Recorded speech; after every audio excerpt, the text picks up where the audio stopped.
दोस्तों, आप लोगों में से ज्यादातर लोग हेरा फेरी फिल्म देखी होगी। इसके हर किरदार को लोग काफी पसंद करते हैं। फिर वो चाहे अक्षय कुमार के द्वारा निभाया गया राजू का किरदार हो या फिर सुनील शेट्टी के द्वारा निभाया गया श्याम का किरदार हो। इस फिल्म का हर एक किरदार आज के समय में भी लोगों का फेवरेट बना हुआ है। इस फिल्म में यूँ तो कई अलग अलग एक्टर्स और कई किरदार देखने को मिलते हैं, पर कोई सबसे ज्यादा लोकप्रिय किरदार था तो वो था बाबू भैया का। दोस्तों, बाबू भैया का किरदार परेश रावल ने निभाया था और जिस तरह से उन्होंने अपने आप को इस किरदार में ढाल लिया था, शायद यही वजह थी कि उनके द्वारा निभाया गया यह किरदार लोगों को इतना पसंद आया। दोस्तों, परेश रावल हर रंग में दर्शकों का दिल जीतने वाले एक्टर हैं और आज की इस खास वीडियो में हम जानने वाले हैं परेश रावल की सच्चाई। आइए वीडियो शुरू करते हैं। दोस्तों, परेश रावल का जन्म 30 मई 1950 को मुंबई के एक गुजराती ब्राह्मण परिवार में हुआ था। परेश रावल के पिता का नाम दयाल रावल है, जो कि एक बिजनेसमैन थे, और मां धनलक्ष्मी एक हाउसवाइफ थी। परेश रावल जब 12 साल के थे तभी उन्होंने तय कर लिया था कि वो एक एक्टर ही बनेंगे। दरअसल मुंबई में उनके घर के पास एक थिएटर हुआ करता था, जहां से अक्सर नाटकों की आवाज आया करती थी। ऐसे में परेश खुद को रोक नहीं पाते और अक्सर ही नाटक देखने पहुंच जाते हैं। चूंकि उस उम्र में नाटक के टिकट के लिए घर से पैसे नहीं ले सकते थे, ऐसे में चोरी छुपे नाटक देखने की कोशिश करते हैं। एक दिन थिएटर के मैनेजर की नजर उन पर पड़ गई। परेश के इंटरेस्ट को देखते हुए उन्होंने नाटक देखने की इजाजत दे दी और कहा कि वो कभी भी आकर नाटक देख सकते हैं। परेश ने अपनी पढ़ाई Narsee Monjee college of commerce and economics से की थी, जहां से साल 1974 में कॉमर्स से ग्रेजुएशन करने के अलावा उन्होंने अलग से सिविल इंजीनियरिंग की पढ़ाई भी की थी और मुंबई में बड़ी बड़ी बिल्डिंग बनाने का ख्वाब देखा करते थे। कम लोगों को पता होगा कि फिल्मों में आने से पहले परेश रावल ने बैंक ऑफ बड़ौदा में कुछ समय के लिए काम भी किया है, लेकिन उन्हें जल्द ही इस बात का अंदाजा हो गया कि वो एक्टिंग के लिए ही बने हैं और बैंक की नौकरी ज्यादा समय तक नहीं कर पाएंगे। परेश रावल अपनी पढ़ाई के दौरान ही थिएटर से जुड़ गए थे। नौकरी छोड़ने के बाद पूरी तरह से थिएटर करने लगे थे। परेश रावल ने अपने करियर की शुरुआत 1982 में गुजराती फिल्म नसीबनी बलिहारी से की थी। हिंदी फिल्मों में परेश रावल ने अभिनय की शुरुआत 1985 की फिल्म होली नाम की फिल्म से की थी, जिसमें उन्होंने एक सपोर्टिंग रोल निभाया था। परेश रावल को 1985 में आई फिल्म अर्जुन और 1986 में आई फिल्म नाम से उनको नोटिस किया गया। इसके बाद उन्होंने कभी भी पीछे मुड़ के नहीं देखा और 90 के दशक के मध्य तक आते आते परेश रावल लगभग 100 से ज्यादा फिल्मों में खलनायक की भूमिका में नजर आए। इस दौरान वे सरदार और तमन्ना जैसी कुछ फिल्मों में गंभीर भूमिकाओं में भी दिखे। दोस्तों, परेश रावल ने बतौर विलेन दर्शकों को जितना डराया है, उतना ही कॉमेडियन के तौर पर भी हंसा हंसा कर लोगों को लोटपोट भी किया है। ढेरों नेगेटिव किरदार करने के बाद परेश ने कॉमिक किरदारों में भी काम करना शुरू कर दिया। साल 1997 में आई फिल्म चाची 420 के लिए उन्हें बेस्ट कॉमेडियन के तौर पर फिल्म फेयर की ओर से नॉमिनेशन मिला।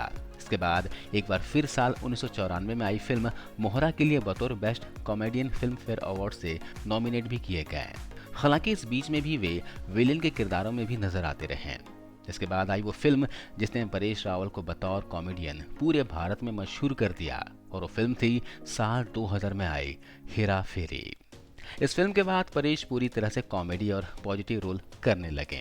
दोस्तों, परेश रावल उन एक्टर्स में से एक हैं जिन्हें दर्शक चाहकर भी किसी एक इमेज में नहीं बांध सकते। परेश जब चाहे जैसे भी किरदार निभाए, दर्शक उन्हें बार बार देखना पसंद करते हैं। तभी तो वो विलेन के बाद बतौर कॉमेडियन हिट होते हुए भी परेश रावल सीरियस और डिफरेंस रोल में अक्सर नजर आ ही जाते हैं। अतिथि तुम कब आओगे, ओ माय गॉड जैसी फिल्में इस बात का उदाहरण हैं। एक सच्चे एक्टर की खासियत भी यही होती है कि वो अपने हर किरदार में जान डालकर ये साबित कर दे कि वो किसी भी तरह के किरदार को निभा सकता है। परेश रावल ने अलग अलग भाषाओं में फिल्में करने के अलावा टीवी और सीरियल्स में भी काम किया है, जिनमें मैं ऐसी क्यों हूँ, तीन बहुरानियां और लागे तुझसे लगन प्रमुख हैं। दोस्तों, मशहूर धारावाहिक रामायण में रावण का रोल निभाने वाले अरविंद त्रिवेदी तो आपको याद ही होंगे, जिन्होंने रावण की भूमिका से खूब लोकप्रियता बटोरी थी। अब आपको जानकर ताज्जुब होगा कि रामायण में रावण का किरदार जीवंत कर देने वाले अरविंद त्रिवेदी ने परेश रावल के कारण रावण बनने से मना कर दिया था। इस बात का खुलासा अरविंद त्रिवेदी की बड़ी बेटी कविता जी ने एक इंटरव्यू में किया था। उन्होंने बताया था कि जिस वक्त उनके पिता को रावण के रोल के लिए फाइनल किया गया, तो उस समय परेश रावल का फेमस प्ले महारथी का वो हिस्सा थे। दरअसल पहले उन्होंने सोचा था कि रावण का रोल ज्यादा लंबा नहीं होगा, लेकिन जब उन्हें पता चला कि ये रोल काफी लंबा चलने वाला है तो वो परेशान हो गए। उन्हें लगा कि परेश जी के साथ महारथी की जो कमिटमेंट है वो टूट जाएगी। यह सोचकर अरविंद त्रिवेदी ने रामानंद सागर से रावण के रोल के लिए मना कर दिया। लेकिन जब इस बात का पता परेश रावल को लगा तो उन्होंने खुद अरविंद त्रिवेदी से कहा कि रामायण में रावण का रोल लाइफ टाइम का मौका है, अपने प्ले में आपका रिप्लेसमेंट कर लूंगा, आपको रावण का रोल जरूर करना चाहिए। साल 2014 में परेश रावल अहमदाबाद लोकसभा क्षेत्र से भारतीय जनता पार्टी की तरफ से वो लोकसभा चुनाव में अहमदाबाद पूर्व निर्वाचन क्षेत्र से चुनाव लड़े और जीतकर लोकसभा सांसद बने। इसके बाद परेश को साल 2019 के लोकसभा चुनाव में भी उम्मीदवार बनने का मौका मिला, लेकिन उन्होंने यह कहते हुए टिकट नहीं लिया कि वो राजनीति को पर्याप्त समय नहीं दे पा रहे हैं। अवार्ड की बात करें तो परेश रावल को अलग अलग फिल्मों के लिए 5 बार फिल्म फेयर अवार्ड से सम्मानित किया जा चुका है। इसके बाद उन्हें 4 बार जी सिने अवार्ड, 3 बार स्टार स्क्रीन अवार्ड्स और एक बार आईफा अवार्ड्स और अप्सरा अवार्ड से सम्मानित किया जा चुका है। परेश रावल को फिल्म ओ छोकरी और सहायक अभिनेता के लिए राष्ट्रीय फिल्म पुरस्कार से भी सम्मानित किया जा चुका है। इसके अलावा भारत सरकार द्वारा परेश रावल को सबसे बड़े नागरिक पुरस्कार पद्मश्री से भी सम्मानित किया गया है। अगर हम इनके निजी जीवन के बारे में बात करें तो परेश रावल ने अभिनेत्री स्वरूप संपत से शादी की थी। स्वरूप संपत अभिनेत्री होने के साथ साथ 1979 की मिस इंडिया भी रह चुकी हैं और उस साल उन्होंने मिस यूनिवर्स प्रतियोगिता में भारत को भी रिप्रेजेंट किया था। स्वरूप संपत 80 के दशक में दूरदर्शन पर प्रसारित कॉमेडी शो ये जो है जिंदगी और हिंदी फिल्म नरम गरम के लिए भी याद की जाती है। दोस्तों, परेश रावल स्वरूप की लव स्टोरी भी बहुत दिलचस्प है। परेश रावल ने 1975 में स्वरूप संपत को देखा था और देखते ही अपना दिल हार बैठे थे। एक इंटरव्यू के दौरान परेश रावल ने बताया था कि स्वरूप संपत के पिताजी इंडियन नेशनल थिएटर के प्रोड्यूसर थे और मैं अपने कुछ दोस्तों के साथ एक बंगाली ड्रामा देखने के लिए वहां गया हुआ था, जहां मैंने पहली बार स्वरूप को देखा था और देखते ही मुझे उनसे मोहब्बत हो गई। वहीं पास बैठे अपने दोस्त से कहा कि देखना, एक दिन यह लड़की मेरी बीवी बनेगी। इसके बाद मेरे दोस्त ने मुझसे पूछा कि पता है वो किसकी बेटी है, तो मैंने बोला कि किसी की भी बेटी हो, मैं तो इसके साथ ही शादी करूंगा। दरअसल परेश रावल भी उस ग्रुप से जुड़े थे, लेकिन तब उन्हें पता नहीं था कि स्वरूप उनके बॉस की बेटी है।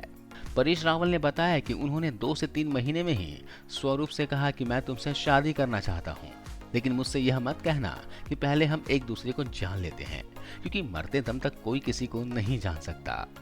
अपने इंटरव्यू में परेश रावल ने यह भी बताया था कि उस दिन के बाद से 1 साल तक स्वरूप संपत से उनकी बात नहीं हुई, लेकिन एक दिन परेश रावल का ड्रामा देखने के बाद स्वरूप उनकी एक्टिंग पर फिदा हो गए और खुद उनसे मिलने बैक स्टेज आ गई और परेश से पूछा, सुनो तुम्हारा नाम क्या है। इसके बाद परेश रावल और स्वरूप संपत की नजदीकियां धीरे धीरे बढ़ती गई और परेश रावल ने साल 1987 में शादी कर ली।